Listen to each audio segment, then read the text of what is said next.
Halo semuanya, perkenalkan kami dari SGD 4. Di sini kami akan membahas mengenai peran dukungan keluarga dalam meningkatkan motivasi rehabilitasi pasien stroke. Sebelum kita lanjut ke materi utama, yuk kita simak video animasi berikut. Pada suatu hari, Tono merupakan kakek yang sehat sedang bermain di taman bersama cucu-cucunya. Pada malam hari, ia pergi tidur dengan tubuh yang lelah. Namun, keesokan paginya, saat ia terbangun, Tono merasakan kelumpuhan di sisi kanan tubuhnya dan ia memutuskan untuk pergi ke rumah sakit dan langsung menuju ruang gawat darurat. Tono menceritakan hal yang terjadi dan diagnosis awal menunjukkan bahwa ia mengalami stroke. Lalu, apa itu stroke?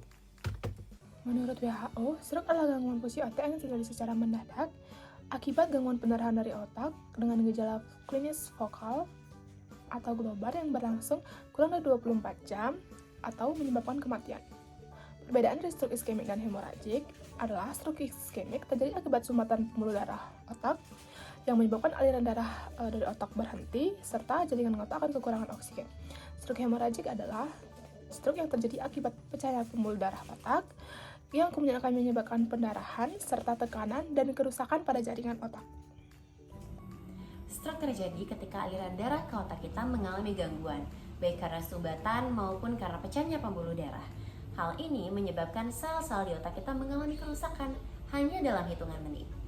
Menurut data WHO, terdapat lebih dari 15 juta orang di dunia mengalami stroke dan di Indonesia sendiri terdapat lebih dari 10 orang per 1000 penduduk yang mengalami stroke dan sebagian besar diantaranya berada di usia 45 ke atas. Dan ada pun sejumlah faktor risiko yang dapat menyebabkan terjadinya stroke. Yang pertama adalah kolesterol tinggi, tekanan darah tinggi, merokok, diabetes, kurangnya aktivitas fisik, dan adanya riwayat keluarga yang mengalami stroke. Otak merupakan organ yang sangat penting dalam kehidupan kita.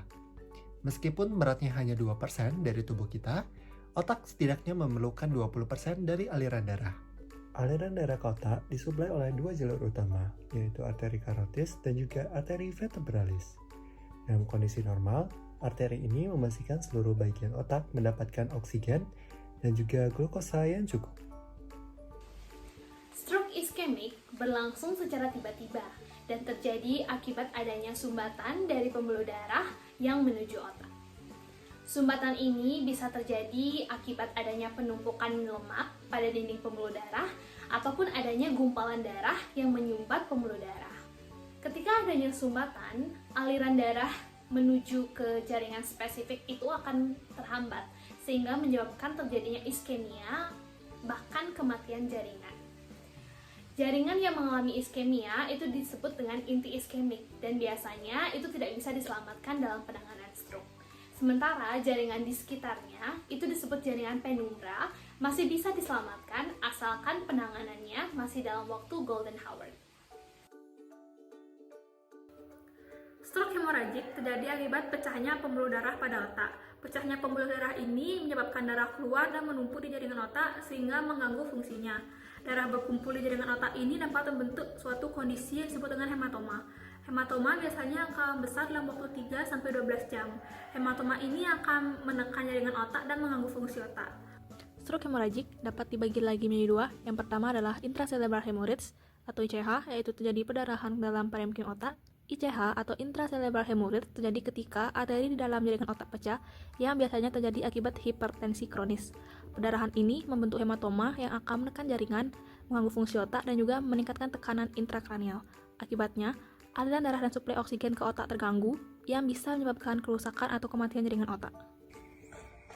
Stroke hemoragik subarachnoid terjadi ketika titik lemah pada pembuluh darah yang disebut aneurisma itu pecah. Darah kemudian bocor ke ruang sempit antara otak dan tengkorak.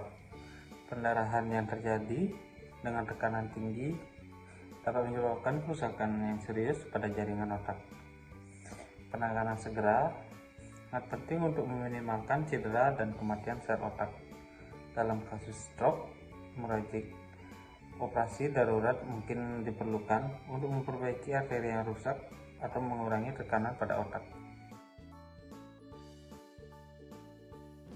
Stroke merupakan kondisi serius yang terjadi akibat terganggunya aliran darah ke otak yang dapat menyebabkan kecacatan permanen. Di Indonesia sendiri, stroke menjadi penyebab utama kecacatan dan juga kematian. Setelah mengalami stroke, pasien akan kehilangan kemampuannya dalam menjalani kegiatan sehari-hari seperti mandi, berpakaian, ataupun berjalan. Di mana hal ini terjadi akibat terdapatnya kelemahan otot, kemudian gangguan keseimbangan, dan juga gangguan pada fungsi kognitifnya. Dalam hal ini, pasien bisa jadi akan sangat bergantung kepada keluarga ataupun orang terdekatnya. Proses rehabilitasinya akan sangat penting untuk memulihkan kemampuannya kembali. Akan tetapi, keberhasilannya akan sangat dipengaruhi oleh lingkungan sekitarnya, terutama dari keluarganya sendiri. Penelitian menunjukkan bahwa dukungan dari keluarga baik secara emosional maupun fisik itu dapat membantu pasien untuk memulihkan kembali kemampuannya, di mana hal ini dapat meningkatkan kemandirian pasien dan juga mempercepat pasien kembali kepada aktivitas sehari-harinya. Kesabaran dan keterlibatan aktif dari keluarga akan sangat dibutuhkan. Dengan dukungan yang tepat, pasien stroke akan memiliki peluang yang lebih cepat untuk sembuh dan pasien akan lebih pede dalam menjalani kehidupan sehari-harinya. Dalam proses rehabilitasi pasien pasca stroke, keluarga mempunyai peran yang sangat penting bukan hanya sebagai pendamping tapi juga sebagai sumber dukungan utama dalam psikologis. Dukungan keluarga bisa berupa dukungan emosional seperti memberi semangat dan rasa aman, dukungan informasional misalnya mencari tahu terapi apa yang tepat, kemudian bisa berupa dukungan instrumental seperti membantu mobilitas pasien dan mengantar ke fisioterapi, dan dukungan penghargaan yaitu memberikan pujian atas kemajuan pasien. Semua bentuk dukungan ini terbukti meningkatkan motivasi pasien, memperkuat kepercayaan diri atau self-efficacy, dan membuat pasien lebih patuh dalam menjalani terapi. Berdasarkan berbagai penelitian, dukungan keluarga yang baik terbukti berkaitan dengan peningkatan motivasi, kemampuan aktivitas harian, dan kekuatan otot dari pasien. Misalnya, penelitian dari Kurniawati yang menunjukkan bahwa semakin tinggi dukungan keluarga, maka semakin tinggi motivasi pasien untuk melakukan rehabilitasi. Tapi penting juga untuk memberi dukungan secara realistis. Keluarga jangan terlalu overprotective karena itu bisa menurunkan kemandirian dari pasien. Maka edukasi untuk keluarga juga sangat penting agar bisa mendampingi pasien dengan cara yang tepat, mendukung proses pemulihan secara optimal. Peran keluarga dalam meningkatkan motivasi pasien stroke sangat penting dalam proses pemulihan. Adapun beberapa kunci penting untuk meningkatkan proses pemulihan pasien adalah yang pertama adalah memberikan dukungan emosional. Seperti menunjukkan kasih sayang, perhatian, dan empati dapat membuat pasien merasa tidak sendiri, dan bisa juga memberikan pujian atas kemajuan kecil yang terjadi pada dirinya dapat meningkatkan rasa kepercayaan diri pada pasien. Kita bisa menciptakan lingkungan yang positif dengan tidak mengatakan hal-hal negatif dan pesimis terhadap kondisi pasien, dan menciptakan rumah yang kondusif dan suportif untuk dilakukannya latihan dan juga terapi. Mendorong partisipasi aktif dalam melakukan rehabilitasi dengan cara yang pertama, mengingatkan dan menemani pasien ketika akan melakukan sesi terapi fisik, dan yang kedua, membantu pasien dalam melakukan sesi terapi fisik mandiri yang telah diresepkan oleh tenaga medis dan juga fisioterapis. Selanjutnya yaitu membantu mengatur jadwal dan konsistensi dengan cara mengelola jadwal terapi rutin, minum obat dan kontrol medis agar tidak terlewat, dan juga menjaga konsistensi latihan dan aktivitas harian agar pasien memiliki rutinitas yang stabil. Kemudian pasien bisa mencari informasi lebih lanjut mengenai apa itu stroke, bagaimana proses pemulihannya, agar pasien bisa memahami bagaimana kondisinya dan apa yang terjadi dalam tubuhnya. Dan yang berikutnya adalah bisa mengikuti saran-saran dari tenaga medis sehingga pasien bisa mengikuti apapun sarannya dan memaksimalkan proses penyembuhan. Stroke merupakan gangguan fungsi otak yang terjadi secara tiba-tiba dan dapat berlangsung lebih dari 24 jam yang ditandai dengan gejala-gejala klinis vokal. Gangguan ini disebabkan oleh penyempitan pembuluh darah otak atau pecahnya pembuluh darah yang akan menghambat aliran darah ke jaringan otak. Apabila penanganan tidak segera dilaksanakan, maka akan terjadi kecacatan permanen, bahkan kematian. Selain itu, dukungan keluarga juga dapat meningkatkan self-efficiency pasien, yang dimana ketika self-efficiency tinggi, maka motivasi pasien dalam menjalani penyembuhan akan tinggi pula. Self-efficiency ini dapat dicapai dengan adanya dukungan dari keluarga dan motivasi diri untuk menjalani terapi. Dukungan ini juga akan ditujukan untuk memberikan penghargaan atau nilai positif seperti dorongan atau semangat agar pasien termotivasi untuk melakukan terapi.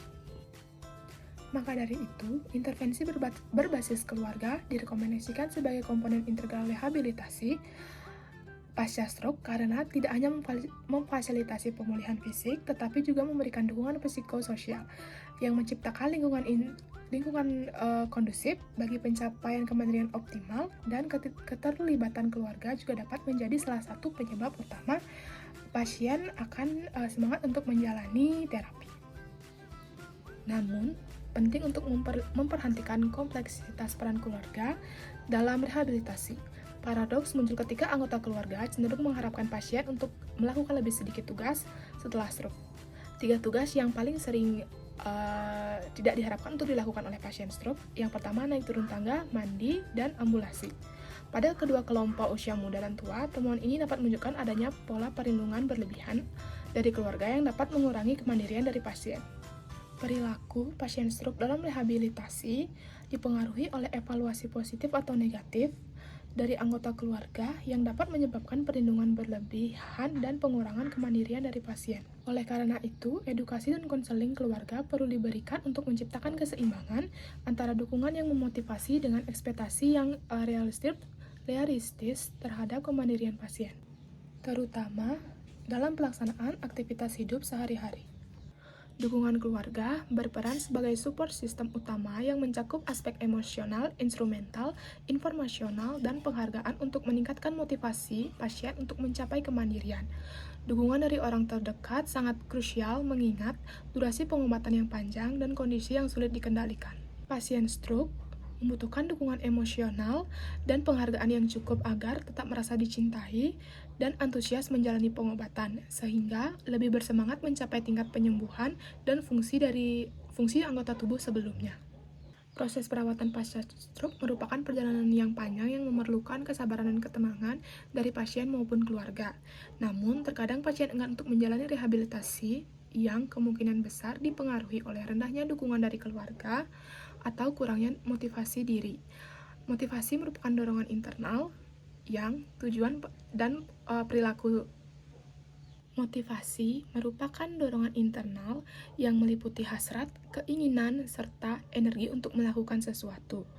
Ketika individu memiliki keinginan dan kebutuhan yang ingin dipenuhi, maka motivasi tersebut mendorongnya untuk bertindak. Dalam konteks rehabilitasi pasca stroke, keberhasilan sangat bergantung pada sejauh mana individu termotivasi untuk memenuhi kebutuhan pada tahap yang lebih tinggi, sehingga mampu mengembangkan kemampuan pemecahan masalah secara mandiri. Oleh karena itu, dukungan keluarga menjadi aspek esensial dalam membentuk dan mempertahankan motivasi pasien untuk menjalani rehabilitasi secara konsisten, sehingga proses pemulihan dapat berlangsung lebih optimal dan berkelanjutan.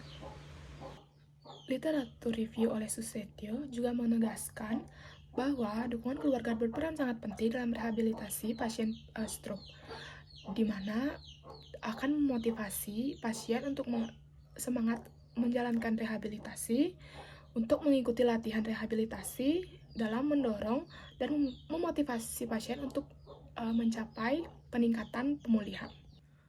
Selain itu, jurnal lain juga menemukan bahwa kemampuan pasien pasca stroke dalam melakukan aktivitas sehari-hari dan dukungan keluarga dapat membantu memenuhi kebutuhan pasien dan dapat meningkatkan motivasi mereka untuk mandiri dalam beraktivitas sehari-hari. Proses rehabilitasi pasca stroke sangat penting untuk memulihkan fungsi fisik dan kognitif dari pasien stroke. Namun, keberhasilan rehabilitasi tidak hanya bergantung pada intervensi yang diberikan. Selain itu, kita juga memerlukan dukungan dari keluarga dan sanak saudara yang nantinya akan membuat pasien termotivasi untuk melakukan rehabilitasi dan semangat untuk kembali pulih. Berdasarkan dari temuan-temuan tersebut, dapat disimpulkan bahwa dukungan keluarga memiliki peran yang sangat signifikan dalam meningkatkan motivasi rehabilitasi pasien stroke Oleh karena itu, keterlibatan aktif keluarga dalam proses rehabilitasi sangat dianjurkan untuk mencapai hasil pemulihan yang optimal.